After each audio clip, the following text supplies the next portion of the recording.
নমস্কাৰ মোৰ অসমীয়া বন্ধু বান্ধৱ আৰু পুত্ৰ পুত্ৰীসকল। আজি মোৰ নেইবাৰ এজনে যিজন আহোম হয়, তেখেতে আমাক নিমন্ত্ৰণ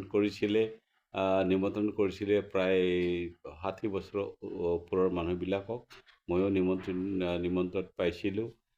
আজিৰ দিনটো আছিলে তেখেতসকলৰ পূৰ্বপুৰুষক স্মৰণ কৰাৰ কাৰণে, কিবা এটা পূজা পাঠ কৰাৰ কাৰণে। কিন্তু আজি পূজা পাঠ তেখেতে কৰিব নোৱাৰিলে, কাৰণ তেখেতৰ ঘৰত কোনোবা এজন ঢুকালে। যিয়েই নহওক, আমাক মাতি অলপ অকণমান আতিথ্য কৰিলে।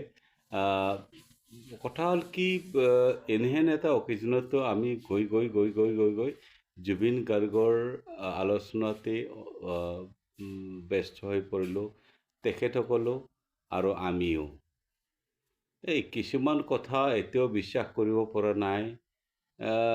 মইতো কৈছোঁ সি ভগৱান হয়, তাত সন্দেহ মোৰতো নাই।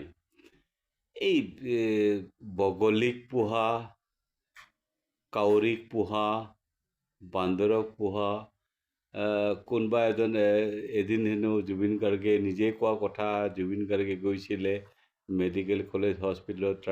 ৰাতিখন এজন পাগলে কৈছিলে, ঐ জুবিন, তইও পাগলা জুবিন হয় না? তইও পাগলা, ময়ো পাগলা।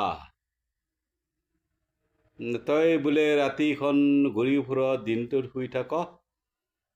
জুবিন গাৰ্গে কৈছিলে, হয়, মই সেইজনেই হওঁ।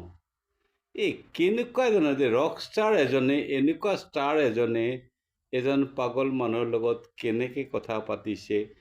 অৱশেষত গৈ ঠাণ্ডাৰ দিন আছিলে, জুবিন গাৰ্গে এটা নিজৰ পিন্ধি থকা জেকেটটো তাক দি আহিলে।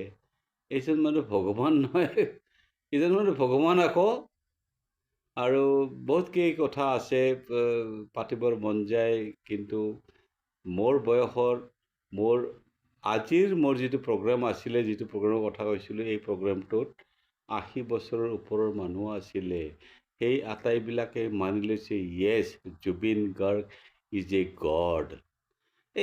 এদিন মই শুনিছিলোঁ, Lata Mangeshkar will be worshipped as a god because ইতনা গানা গায়া